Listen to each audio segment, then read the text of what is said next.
भैया आप कहाँ चले जाते हैं? भोकाल फेंक ले सोला माइक लेके आवो। खवासपुर में जौहर होके तो हमारे के डलो खा के मरी। गावे के बता गावा जने तो सरकार चेंज करो। के बोला था?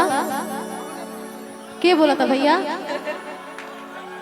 एक काम कर लीजिए, गवा लीजिए भैया, हम नहीं गाएंगे। आप लोग पारा ड्रामा करके लगा रखे हैं। कोई गाने नहीं दे रहा है तो कोई उधर से बोल रहा है, कोई इधर से बोल रहा है। कोई कुछ नहीं बोलेगा। चलिए नया जी गाइए। गलू जी, गलू जी, गलू जी, आप खड़ा होइए और इस प्रोग्राम को संभालिए। गलू जी, गलू राजा संभालने का औकात है, इस प्रोग्राम संभालते हैं भैया।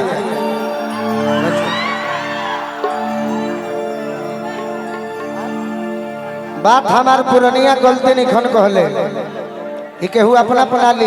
और विनोद बबुआ जी, विनोद बबुआ जी से भी आग्रह है कि आप भी साथ है। चंदन जी बात पुरानिया गलती नहीं खन कहले कि जेकरा मंड में घमंड हो गई, ओकर चाल उदंड हो गई, बोली भकभंड हो गई, आ जिंदगी बकलंड हो गई।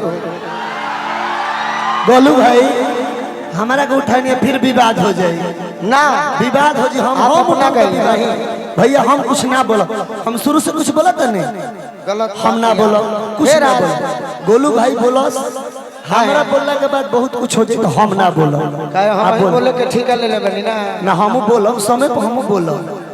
देवी माई फंसा दिली आज। हम नहीं फंसाए हैं। एगो जौहर कीन के दे दो हम मर जाए। 6 महीना में हम 6 महीने से कष्ट में बनी हो। 5.5 लगाओ तो भाई 5.5 गीत संगीत हुई। ये बुरा नहीं मानना चाहिए कलाकारों को। 5.5 लगाओ गीत।